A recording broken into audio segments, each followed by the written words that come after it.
Hoffman-Bromamide reaction, one of the most important reaction. Named reaction में ये एक important reaction है. इसमें से बहुत बार सवाल आया है, कॉम्पिटिटिव में भी बहुत बार सवाल आ चुका है. इसमें से करना क्या है आप लोगों को, इसमें you have to take amide. आपको यहां पर लेना है अमाइड और यहां पर मिल जाएगा आपको अमाइन. तो हम प्रिपरेशन देख रहे हैं अमाइन की, तो अमाइड में से अमाइन बनाने की ये बेस्ट मेथड है. करना क्या है, इसमें आपको एक स्ट्रॉन्ग बेस लेना है एंड साथ में ब्रोमीन को ऐड करना है. जरूरी नहीं कि KOH ले लो, मैंने बोला स्ट्रॉन्ग बेस लेना है तो आप NaOH भी ले सकते हो. तो NaOH ले लो, KOH ले लो एंड अमाइड में से क्या मिल जाएगा, अमाइन मिल जाएगा. समझ में आ रहा है. अब रिएक्शन को लिखते हैं हम लोग. देखिए RC डबल बॉन्ड ONH2, फिर लेना है Br2, KOH ले लो, अकॉर्डिंग टू NCERT चले तो NaOH ले लो. ओके. अब रिएक्शन में करना क्या है बेटा, देखो यहां पर और यहां पर आप चेक करोगे तो बीच में से कुछ गायब है, CO गायब है, तो एक कार्बन यहां पर डिक्रीज होने वाला है. तो descent of chain, descent of chain. Ascent of chain किसे बोलते हैं, जिसमें कार्बन इंक्रीज होते हैं. यहां पर कार्बन डिक्रीज होंगे. अब जो दो ब्रोमीन है, एक चीज याद रखना कि यहां पर 1 मोल Br2 हम लोग यूज करने वाले हैं. ऑलवेज 1 मोल से ज्यादा यहां पर हम Br2 यूज नहीं करेंगे. तो 1 मोल Br2 यूज करेंगे और यहां पर हम लोगों को Na जो है वो NaBr के तौर पे मिलने वाला है. सोडियम ब्रोमाइड के तौर पे सोडियम निकलेगा. समझ में आया. दूसरा पॉइंट क्या है, देखो NaBr तो मिल ही जाएगा, साथ में यहां पर आपको यहां से कुछ निकालना है बेटा, CO निकालना है. क्या निकालना है, CO. तो RnNH2 को साथ में कर लो तो यहां पर मिल जाएगा क्या, RnH2. क्या मिलेगा, RnH2. अब यहां पर आपके पास 2 मोल ऑफ Br है तो 2 मोल ऑफ NaBr कर लो. अब क्या बचा, हाइड्रोजन कितने, ऑक्सीजन कितने, चेक करिए जरा.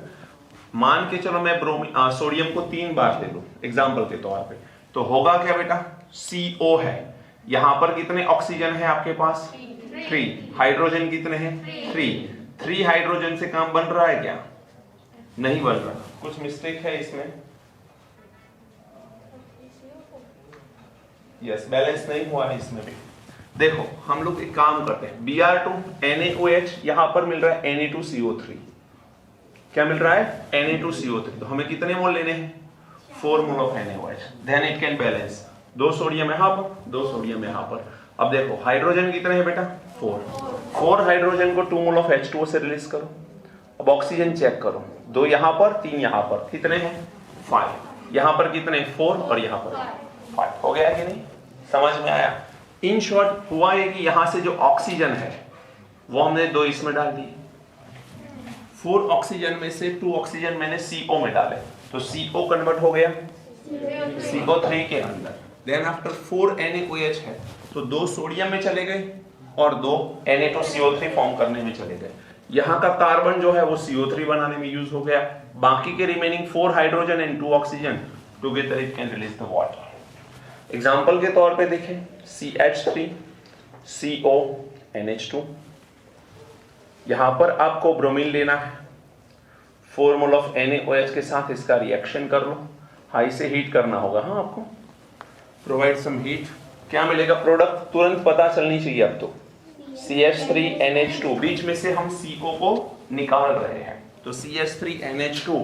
Then after 2 mole of NaBr मिलेगा, Na2CO3 मिलेगा एंड 2 मोल ऑफ H2. ये तो अब कॉमन रहेगा, इतना पोर्शन तो कॉमन चलता जाएगा. यदि आपके पास एरोमेटिक अमाइड है CONH2, इसमें ब्रोमीन ले लो, 4 मोल ऑफ NaOH ले लो, इसको गर्म करोगे तब भी प्रोडक्ट आपको अमाइन मिलेगी, मींस एनिलीन मिलेगा. 2 मोल ऑफ NaBr, साथ में Na2CO3 and then 2 mole of water, ये मिलेगा.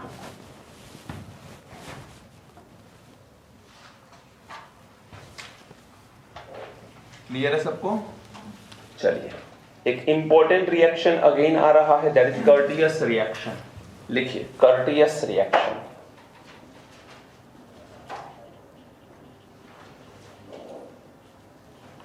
कर्टियस रिएक्शन, कर्टियस रिएक्शन में करना क्या है आपको, RCON3 लेना है। N3 को बोलते हैं अजाइड ग्रुप। कौन सा group, azide. N3-1 azide group. Clear है सबको। इसमें होता यह है, दो तरीके से इसे लिखा जाता है रेजोनेटिंग स्ट्रक्चर में। एक तो ये पॉसिबिलिटी है, तो यहां पर -2 बनेगा, एक ही बॉन्ड है इसलिए। या फिर आप लोग यदि एक बॉन्ड को इस तरफ लेके आओ तो N double bond N double bond N, तो ये प्लस और ये दोनों माइनस, तो टोटल -1 बचेगा। तो this is the structure of azide. हो सकता है आपको पूछ ले कि अजाइड में नाइट्रोजन के हाइब्रिडाइजेशन बताइए, तो ये देख के आप बता सकते हो सिग्मा कितने हैं या लोन पेयर कितने हैं, उसके अकॉर्डिंग आप बता सकते हो। चलिए, अब RCON3 अजाइड ग्रुप है, इसमें हम लोगों को अजाइड को रिमूव करवाना है। हम लोग क्या करेंगे, यहां से इसको गर्म करेंगे। गर्म करने से यहां पर जो स्ट्रक्चर मिलता है वो स्ट्रक्चर कुछ अजीब सा है, N double bond C double bond O। क्या मिलता है, N double bond C double bond O structure मिलता है। अब वैसे देखा जाए तो NCO नाम देखा हुआ है कहीं, साइनेटो, आइसोसाइनेटो। CNO होता तो साइनेटो बोलते, NCO है आइसोसाइनेटो, तो अल्काइल आइसोसाइनेटो। डायरेक्टली तो हम लिखेंगे आइसोसाइनेटो। ये क्या है बेटा, आइसोसाइनेटो है।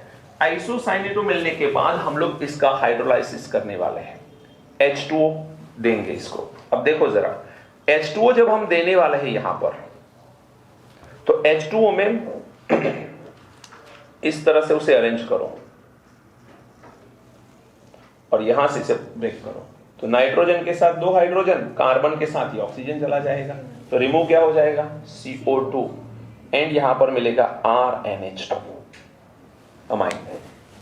तो यहां से भी क्या हुआ, कार्बन चला गया, डिसेंट ऑफ चेन, यहां से भी कार्बन निकल रहा है, तो this is also the descent of chain.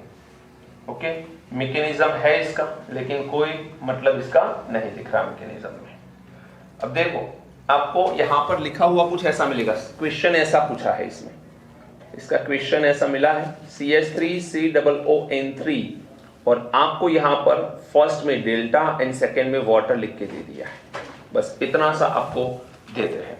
आपको दिमाग इतना लगाना है, देखो पूरा मैकेनिज्म देखे तो कहानी ये निकल के आती है कि ये जो N3 है वो N2 गैस रिलीज करता है, ये जो CO है यहां से बॉन्ड ब्रेक होगा, ये CO2 गैस रिलीज करता है, एक नाइट्रोजन जो बच गया वो कार्बन के साथ NH2 फॉर्म कर लेगा, तो यहां पर मिलेगा CH3NH2, दैट्स इट। मैकेनिज्म यही है, पूरा देखने की जगह ये बहुत अच्छी बात है कि N3 से क्या निकलेगा, N2, CO किस में कन्वर्ट होगा, CO2 में, रिमेनिंग पार्ट जो है CH3 और एक नाइट्रोजन मिलके अमाइन फॉर्म कर लेंगे। समझ में आया कि नहीं? चलो, नोट हो गया है तो कुछ क्वेश्चंस एक दो मैं लिख रहा हूं, आप कन्वर्जन बताइए मुझे। हटा दो बेटा।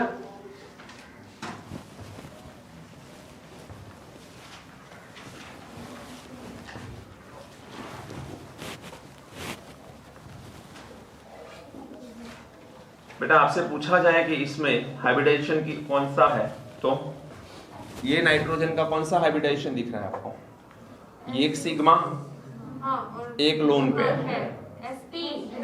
इसका इसका लीनियर स्ट्रक्चर है।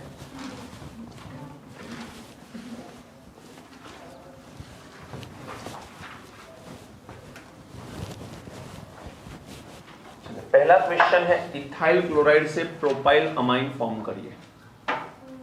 CH3 CH2 Cl में से आपको यहां पर फॉर्मेशन करना है CH3 CH2 CH2 NH2 का। रिएक्शन जो चाहे आप यूज करो, बट ये फॉर्म करके बताइए। चलो,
चलिए कन्वर्जन करिए बेटा।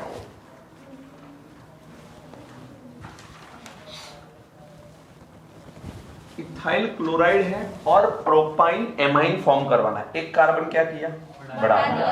एक कार्बन को बढ़ाने के लिए कुछ ऐसे रिएक्शंस देखो जिसमें साइनाइड आए, क्योंकि साइनाइड का रिडक्शन करोगे तो कार्बन के पास 2 हाइड्रोजन, नाइट्रोजन के पास 2 हाइड्रोजन आएंगे।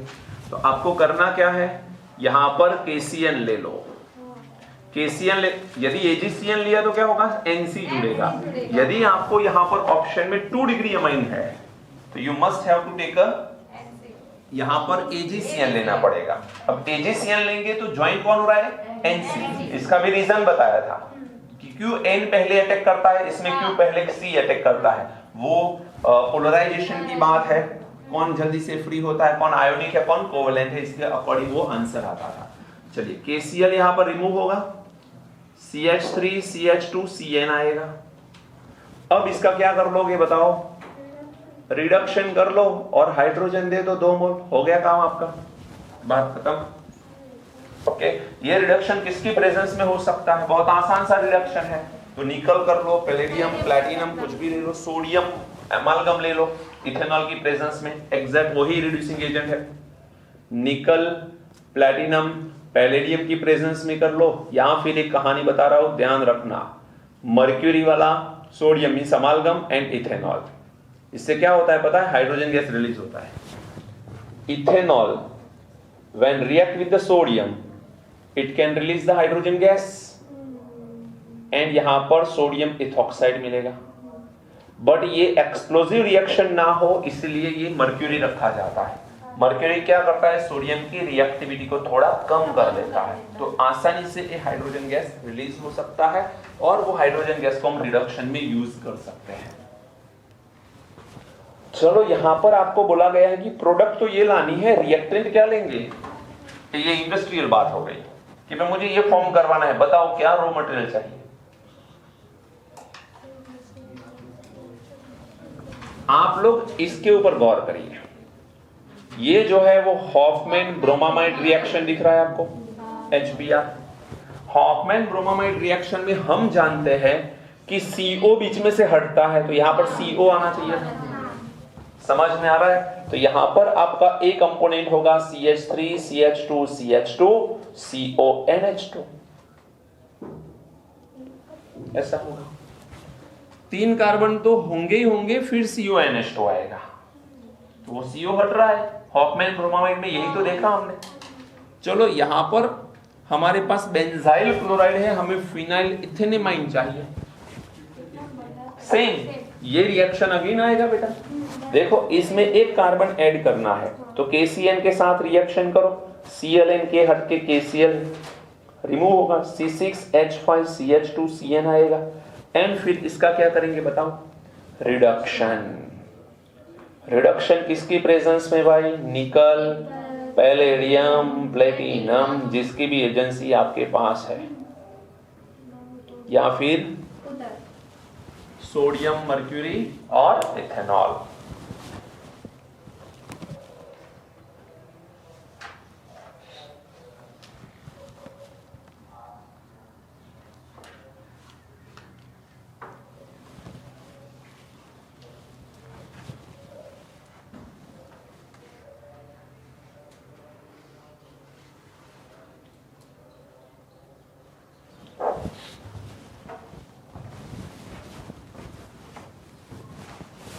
हटा दो, चलिए लिखिए केमिकल प्रॉपर्टीज,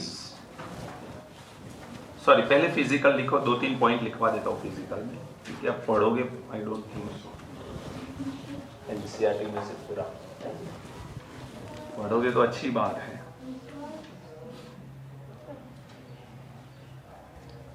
बात है फिजिकल प्रॉपर्टीज की। अब देखिए फिजिकल प्रॉपर्टी में सबसे पहले लिखिए lower number of carbon amines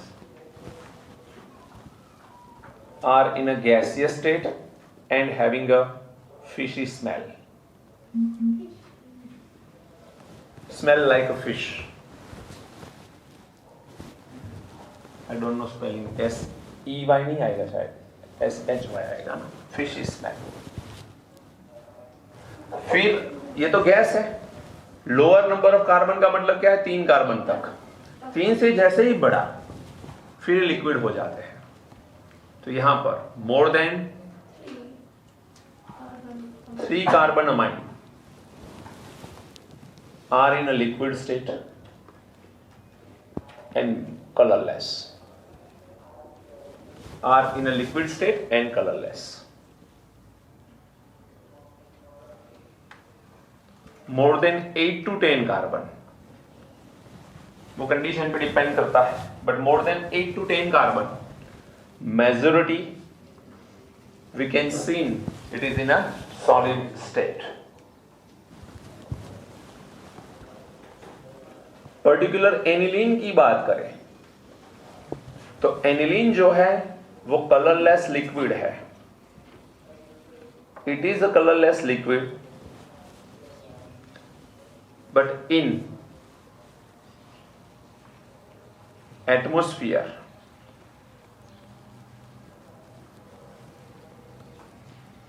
it oxidized itself and become a colored compound बन जाता है ऑक्सीडाइज होके, एटमॉस्फेरिक ऑक्सीडेशन होता है एंड वो कलर्ड कंपाउंड बना लेता है खुद का। ओके, ये बात हो गई सिर्फ स्टेट की। फिर स्मेल कैसी है, कलर कैसा है। अब बात है मेन इंपॉर्टेंट जो फिजिकल प्रॉपर्टी में अमाइन में से सवाल आता है वो है सॉल्युबिलिटी का। सॉल्युबिलिटी का सवाल आता है अमाइन में से, तो आप लोग यहां पर सेक्शन बना के लिखिए solubility of amine. Solubility of amine, देखिए कोई भी सब्सटेंस को पानी में डिसॉल्व करना है तो एक आयोनिक कंपाउंड होगा तो आसानी से पानी में डिसॉल्व होगा, लेकिन यहां पर वो आयोनिक वाली बात नहीं चल सकती। तो जो नॉन आयोनिक कंपाउंड है उसको पानी में डिसॉल्व होना है तो हाइड्रोजन बॉन्ड देखने पड़ेंगे। जो जितना अच्छे से ज्यादा हाइड्रोजन बॉन्ड बनाएगा उतने वो आसानी से डिसॉल्व हो सकते हैं। देखते हैं, हमारे पास है बेटा एक RNH2, ये कौन सा अमाइन है, 1 डिग्री। दूसरा हमारे पास होता है R2NH, यहां पर लोन पेयर होंगे कि नहीं होंगे। और एक होता है हमारे पास R3N, ये हो गया हमारा सेकेंडरी और ये हो गया हमारा टर्शियरी। तीनों को बारी बारी हम डिफरेंट वेसल में लेके पानी में डिसॉल्व करेंगे। अब पानी में डिसॉल्व करेंगे तो यहां पर जो H2O होगा, OH2 लिख रहा हूं मैं, तो ऑक्सीजन किसका, वाटर का, एंड हाइड्रोजन किसका, अमाइन का। ये दोनों के बीच में एक H बॉन्ड फॉर्म हो सकता है। दूसरा यहां पर हो सकता है कुछ ऐसा, ये दोनों के बीच में भी हो सकता है। और तीसरी पॉसिबिलिटी क्या हो सकती है बेटा, OH2। तो यहां पर 3 पॉसिबिलिटीज है H बॉन्ड फॉर्मेशन की, 3 पॉसिबिलिटीज है। एक्चुअली दावा नहीं कर सकते हम कि तीनों फॉर्म हो ही जाएंगे, लेकिन पॉसिबिलिटीज है ये। ऐसा क्यों बोल रहा हूं मैं, नाइट्रोजन को इलेक्ट्रॉन पेयर डोनेट करने हैं किसको, हाइड्रोजन को, और ऑक्सीजन को डोनेट करने हैं हाइड्रोजन को। एक चीज समझो, नाइट्रोजन एंड ऑक्सीजन में अच्छे से डोनेट कौन कर पाएगा, नाइट्रोजन। तो ये तो कंफर्म फॉर्म होगा, ये पॉसिबिलिटीज है। हाइड्रोजन है, ऑक्सीजन ने नाइट्रोजन को नहीं देखा, रिपल्शन जैसा कुछ नहीं हुआ, तो ये हो सकता है। लेकिन हम पॉसिबिलिटी के ऊपर ही आगे बढ़ेंगे। यहां पर क्या होगा बेटा, सेकेंडरी में तो यहां पर जो है एक यहां पर बन सकता है और एक यहां पर हो सकता है। तो यहां पर 2 H बॉन्ड बना सकते हैं और यहां पर सिर्फ एक पॉसिबिलिटीज है। और यहां पर प्रॉब्लम है कि 3 अल्काइल ग्रुप जिसे हम बोल सकते हैं लायोफोबिक। अब लायोफोबिक जो होते हैं, सरफेस केमिस्ट्री में पढ़ा था, लायोफोबिक रिपल करते हैं, पानी में डिसॉल्व नहीं होते आसानी से। तो यहां पर 3 ग्रुप है।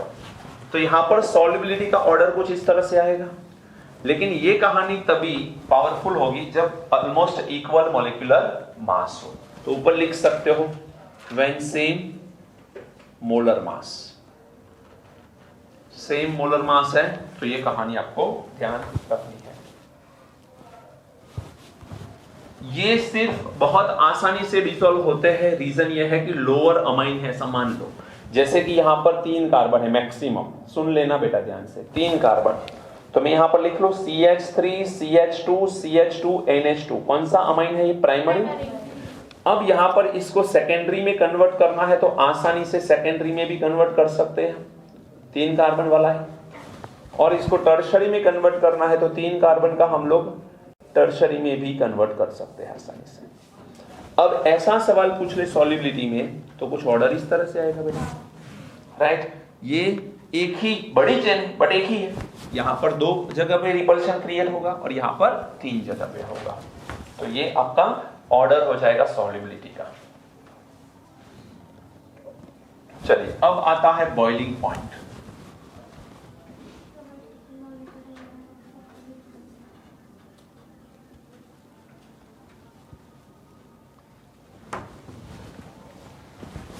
बेटा जब भी कोई सब्सटेंस को बॉईल करते हैं तो वो सब्सटेंस अकेला ही होगा उस वेसल के अंदर। उस सब्सटेंस का बॉइलिंग पॉइंट चेक कर रहे हो तो मिक्सचर थोड़ी ना होगा। पर्टिकुलर जिस सब्सटेंस का हम बॉइलिंग पॉइंट चेक करते हैं सिर्फ वेसल में वही सब्सटेंस होगा। जैसे कि आप 1 डिग्री अमाइन है, 1 डिग्री अमाइन, इसका बॉइलिंग पॉइंट चेक करना चाहते हो तो सिंपल सी बात है कि इस वेसल में सिर्फ 1 डिग्री अमाइन होगा और आप बॉइलिंग पॉइंट चेक करोगे। इसके लिए हमें देखना यह होगा कि हमारे पास जब RNH2 है तो यहां पर कितने हाइड्रोजन बॉन्ड बन सकते हैं RNH2 के RNH2 के साथ। सिर्फ इस वेसल के अंदर क्या है? 1 डिग्री अमाइन। तो हमें देखना क्या है सिर्फ कि अल्काइल अमाइन जो है 1 डिग्री वो खुद के साथ कितने H बॉन्ड बना सकता है सेम मॉलिक्यूल के साथ। तो यहां पर हम लोग लिख सकते हैं, एक तो यहां पर आ सकता है कुछ ऐसा, तो ये बन सकता है, एक आ सकता है कुछ ऐसा, तो ये बन सकता है, और ऊपर भी तो हो सकता है ये, तो 3 हो ही सकते हैं। समझ में आ रहा है? तो प्राइमरी अमाइन खुद अमाइन के साथ कितने H बॉन्ड बना सकता है? 3। यदि मैं सेकेंडरी अमाइन की बात करूं 2 डिग्री अमाइन, तो अब देख के ही पता चलना चाहिए कि क्या होगा। ये कंपाउंड है R2NH। अब R2NH में R आएगा, N, R एंड H, तो यहां पर हो सकता है hydrogen nitrogen R and R, तो ये दोनों के बीच में हो गए एक। तो यहां पर होगा कुछ ऐसा, तो ये दोनों के बीच में आएगा, तो कितना हुआ है? 2 डिग्री। दिस इज 1 डिग्री, ये 2 डिग्री। 2 डिग्री में कितने हाइड्रोजन बॉन्ड पॉसिबल है? 2 हाइड्रोजन बॉन्ड। तो यहां पर लिख सकते हैं 3H बॉन्ड आर पॉसिबल। यहां पर लिख सकते हैं 2H bonds are possible। अब टर्शरी बोलो कितने H बॉन्ड पॉसिबल है? कैसे बताओ जरा। हाउ? हाइड्रोजन तो है ही नहीं बेटा, आपने बोल दिया कि ये 3 है ये 2 है, तो ये 1 होगा। सोचा ही नहीं कि किस तरह से। हाइड्रोजन बॉन्ड बनाने की पहली शर्त क्या है कि इलेक्ट्रोनेगेटिव एलिमेंट के पास हाइड्रोजन होना चाहिए कोवेलेंट बॉन्ड वाला, तो इसमें नो H बॉन्ड। अब जिसके पास H बॉन्ड ही नहीं है इसका बॉइलिंग पॉइंट सबसे कम होगा। तो यहां पर हम बॉइलिंग पॉइंट का ऑर्डर लिखे, बॉइलिंग पॉइंट का ऑर्डर, लेकिन ये ऑर्डर सिर्फ काम की चीज कब है? जब ऑलमोस्ट सेम मोलर मास हो। सेम मोलर मास है, इस केस में 1 डिग्री का बड़ा होगा, 2 डिग्री 3 डिग्री तो बेचारा है इसमें।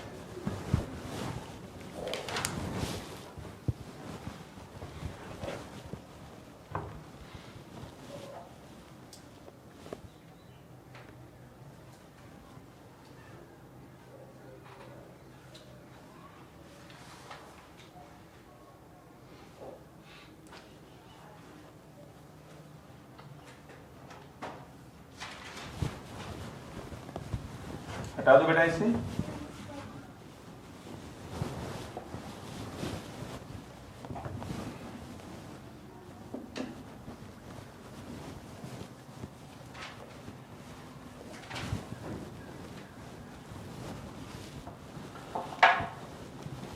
चलिए ये हो गई आपकी फिजिकल प्रॉपर्टी। अब आएगा केमिकल प्रॉपर्टीज।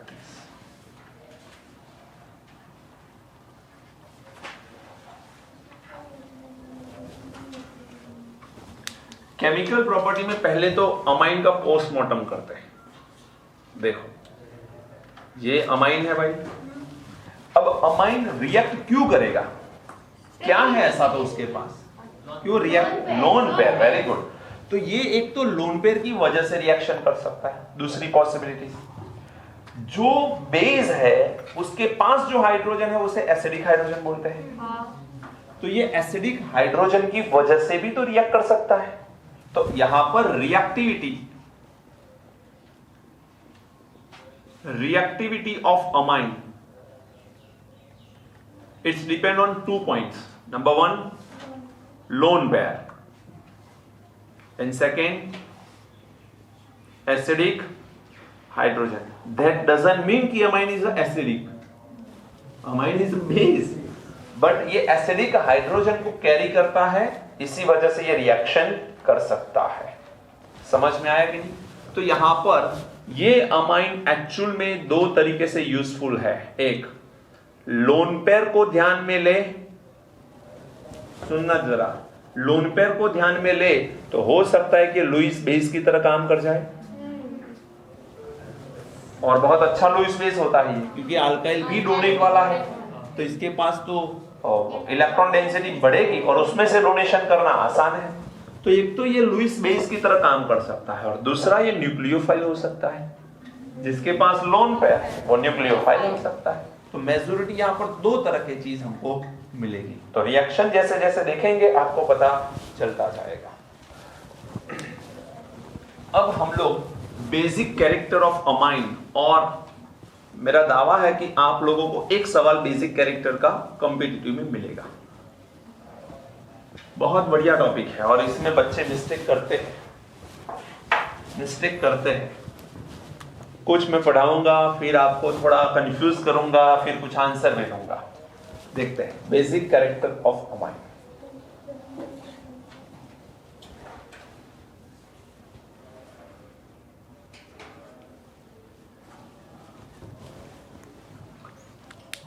चलिए, बेसिक कैरेक्टर होने के लिए किसका डोनेशन आसान होना चाहिए? लोन पेयर का। जो जितना आसानी से लोन पेयर को डोनेट करेगा उसका बेसिक कैरेक्टर उतना अच्छा माना जाएगा।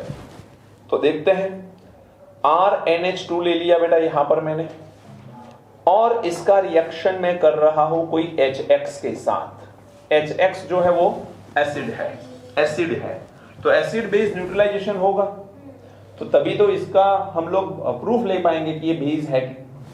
तो यहां से ये इलेक्ट्रॉन पेयर हैलोजन के पास चला जाएगा, तो ये बनेगा प्लस, ये बनेगा माइनस, ये प्लस को ये लोन पेयर अपनी तरफ अट्रैक्ट कर लेगा।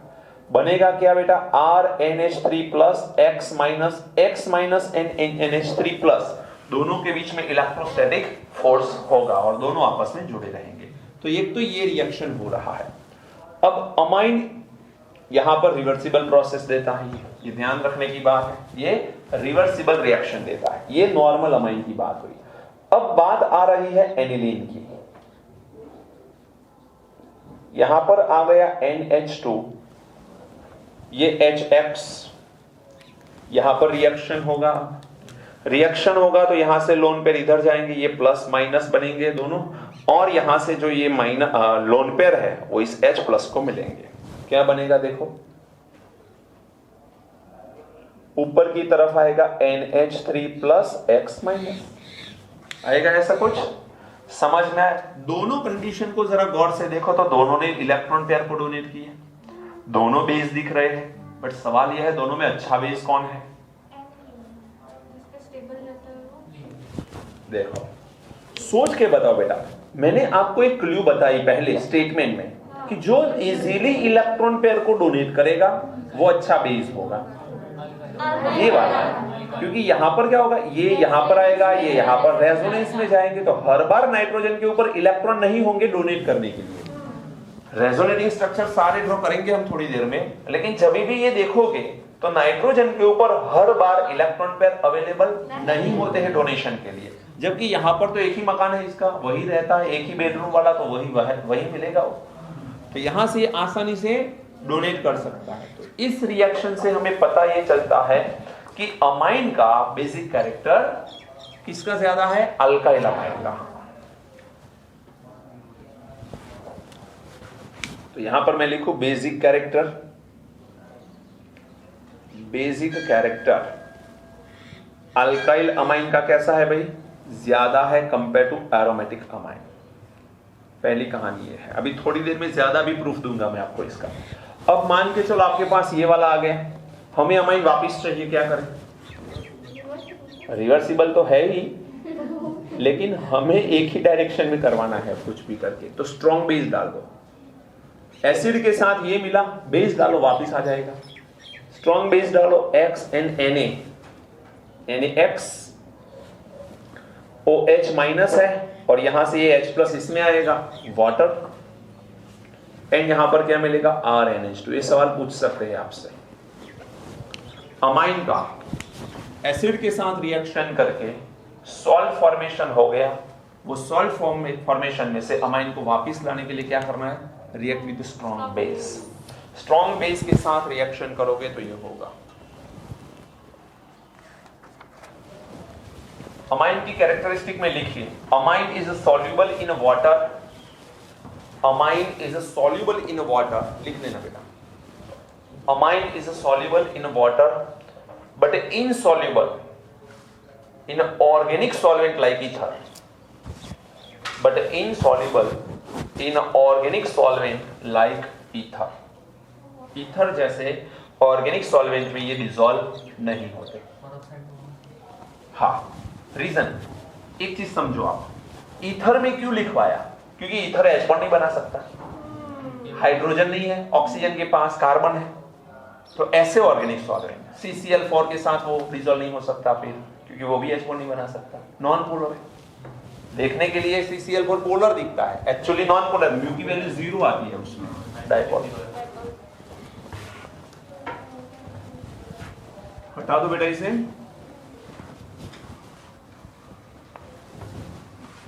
चलिए अब सबसे बेस्ट तरीका अमाइन की बेसिसिटी चेक करने का, इसको पानी में डालो।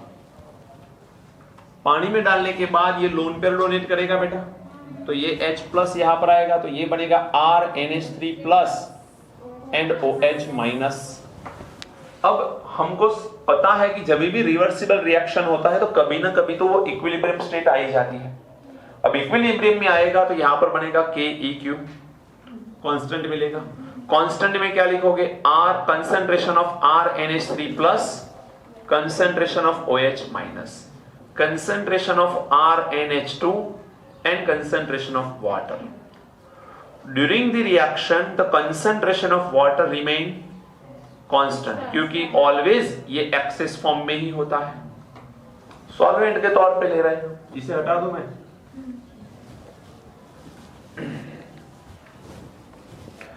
बोलो, वाटर यदि कांस्टेंट है तो उसको हम लोग कहां पर मल्टीप्लाई में ले जाएंगे? के इक्विलिब्रियम के साथ मल्टीप्लिकेशन में ले जाएंगे, और यहां पर बनेगा RNH3 plus OH minus and RNH2। ये दोनों को एक नया कांस्टेंट ले ले। ये क्या है बेटा? बेस है, तो क्या ले ले बोलो? KB।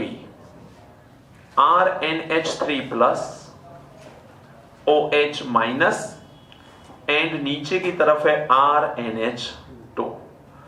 यहां पर आप देखोगे तो KB की वैल्यू OH माइनस के कंसंट्रेशन के ऊपर डिपेंड करती है।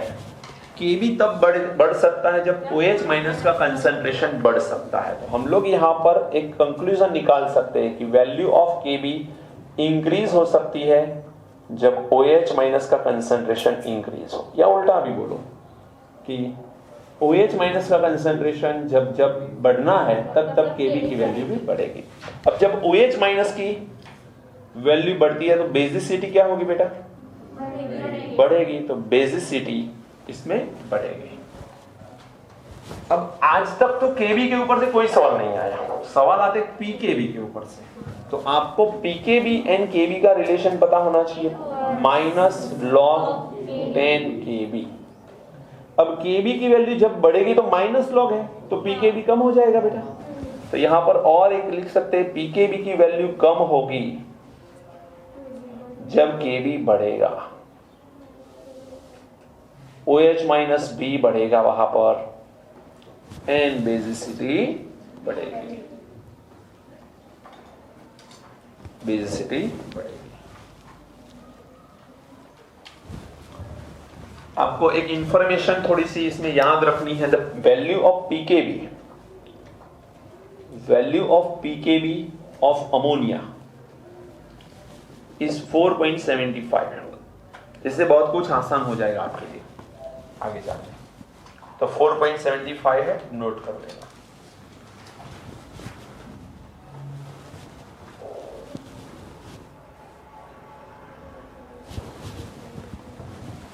अब देखिए, आपको एक कंपैरिजन दिखा रहा हूं। अमोनिया है लोन पेयर वाला, अल्काइल अमाइन है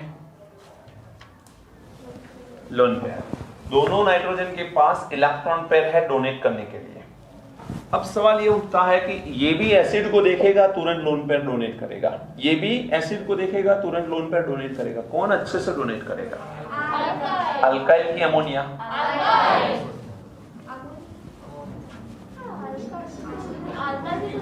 ये जो है वो इलेक्ट्रॉन डोनेटिंग ग्रुप है, जो इसके पास नहीं है। तो इलेक्ट्रॉन डेंसिटी बढ़ेगी, बढ़ेगी इलेक्ट्रॉन डेंसिटी, तो इसका डोनेशन आसान हो जाएगा, इसका डोनेशन आसान हो जाएगा। तो मैं यहां पर बेसिक कैरेक्टर की बात करूं या बेसिसिटी की बात करूं तो ऐसा ऑर्डर आएगा।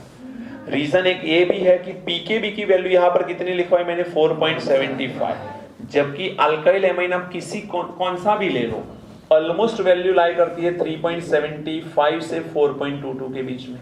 तो पीकेबी कम तो बेसिक कैरेक्टर ज्यादा, यही तो लिखवाया, पीकेबी कम बेसिसिटी ज्यादा।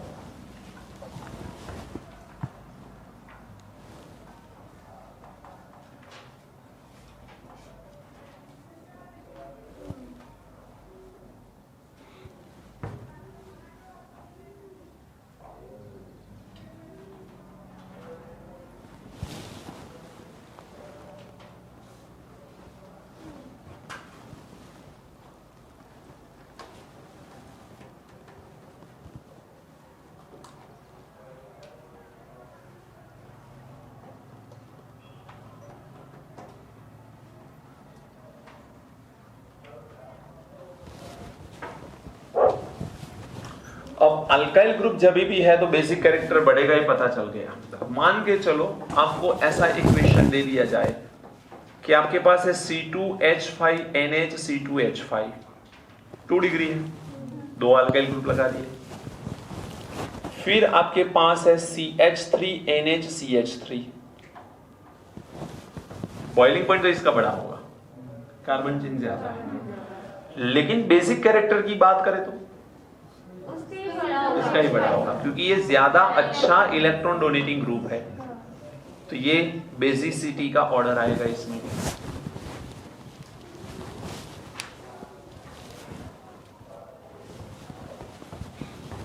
ये निकाल दे रहा हूं मैं।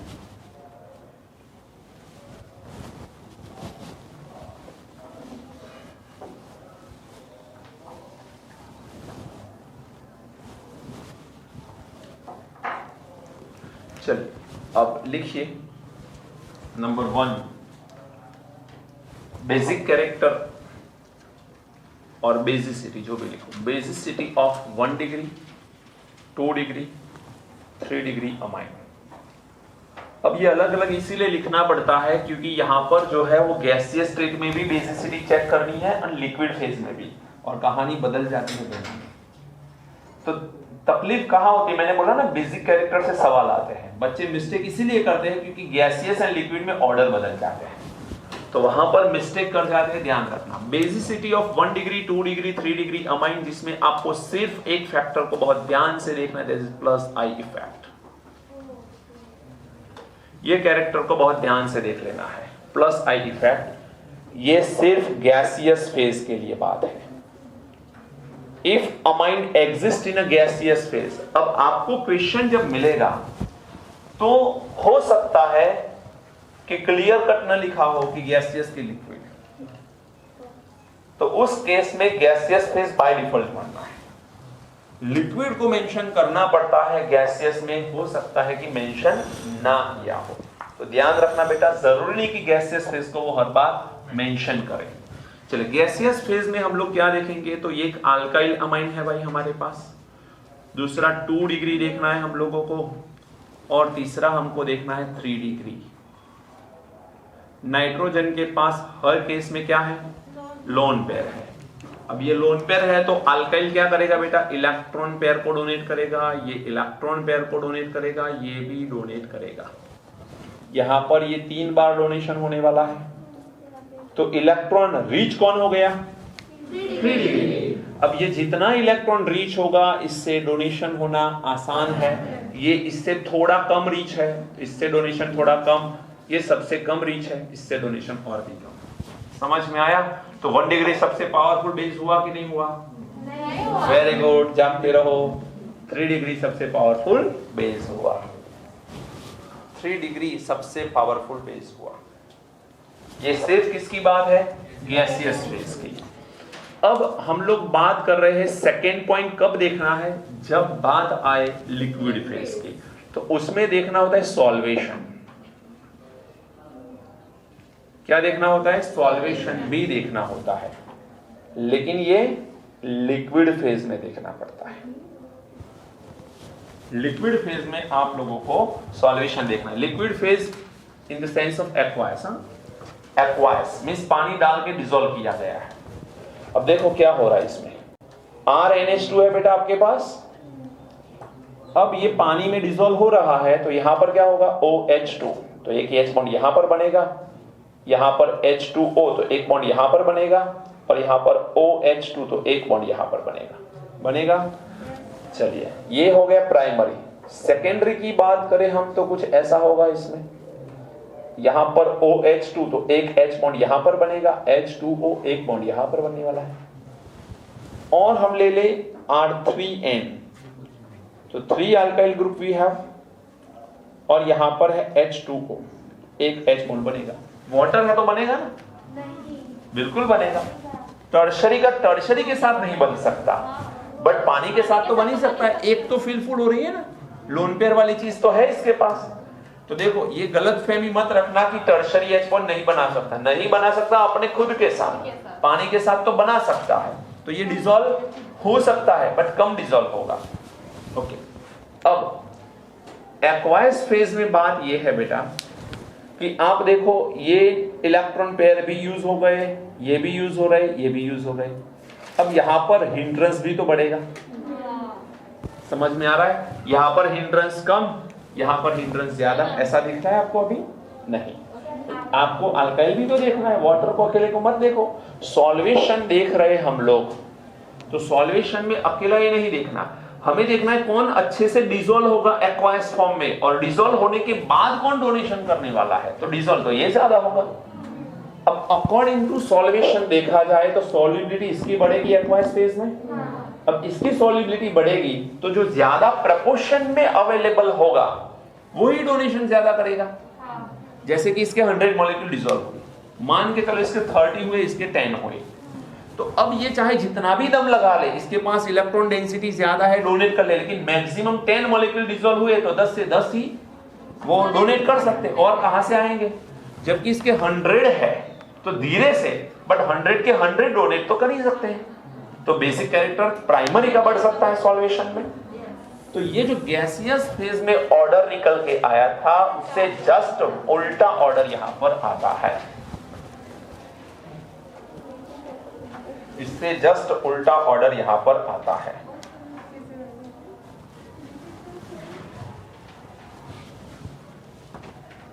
Primary, secondary and tertiary. लेकिन हर बार भी ये कहानी सही नहीं निकली सॉल्वेशन के अंदर, नहीं एक्सेप्शन नहीं है, इसमें स्टेरिक हिंड्रेंस भी काउंट किए जाते हैं प्रैक्टिकली, सॉल्वेशन भी देखा जाता है, एंड लोन पेयर को डोनेट करने की कैपेबिलिटी भी देखी जाती है। तो तीनों फैक्टर जब मिलते हैं तब जाके कुछ ऑर्डर चेंज हो जाते हैं। जैसे कि देखना जरा ध्यान से, लिक्विड फेज या एक्वायस फेज की बात है हमारे पास। आए एक्वायस फेज है, और इसे आप जितने स्टार कर पाओ उतने कर लो। मुझे ऐसा लगता है कि ये क्वेश्चन आने वाला है, पेपर मैंने निकाला ऐसा मान लीजिए थोड़ी देर के लिए आप लोग। ओके, तो ये बहुत अच्छा सवाल है। आपके पास है इथाइल, चलिए ये 2 डिग्री है कि 1 डिग्री है भाई? 2 डिग्री। Very good. C2H5 ये वाला 3 डिग्री। NH नहीं आएगा, एंड C2H5NH2 ये 1 डिग्री। चलिए CH3 2 टाइम्स NH, CH3NH2 और CH3 3 टाइम्स N। ये कौन सा है? 2 degree, 1 degree, 3 degree, 2 degree, 3 degree, 1 degree. Aqueous phase में जब इथाइल आता है तो ऑर्डर ये है, और मिथाइल आता है तो ऑर्डर ये है बेसिक कैरेक्टर का। ये तीनों फैक्टर को मिला के ऑर्डर है। अब याद रखने का तरीका बता देता हूं, मिस्टेक जिंदगी में कभी नहीं होने वाली, बिंदास आपको याद हो ही जाएगा। इतना याद रख सकते हो कि 2 पहले आएगा, इतना याद रह सकता है। ओके, मिथाइल और इथाइल में बड़ा ग्रुप कौन? इथाइल। 3 और 1 बच गए तो 31 बड़ा नंबर, 13 छोटा नंबर, बड़े में बड़ा नंबर, छोटे में छोटा नंबर। याद हो गया कि नहीं? तो यहां पर नंबर निकल के आता है 231 और 213। 2 तो आगे कॉमन है, 31 किस में रखना है? बड़े ग्रुप में, 13 किस में रखना है? छोटे ग्रुप में। बस इतना याद रख लो। एक्वायस मीडियम में तो जनरली ये कहानी है कि सॉल्युबिलिटी जिसकी ज्यादा उसकी बेसिक कैरेक्टर ज्यादा, बट स्टिल हर बार सही नहीं है। अब हम लोग नेक्स्ट एरोमेटिक अमाइन की बेसिक कैरेक्टर हम अल्काइल अमाइन के साथ कंपेयर करेंगे नेक्स्ट लेक्चर के अंदर।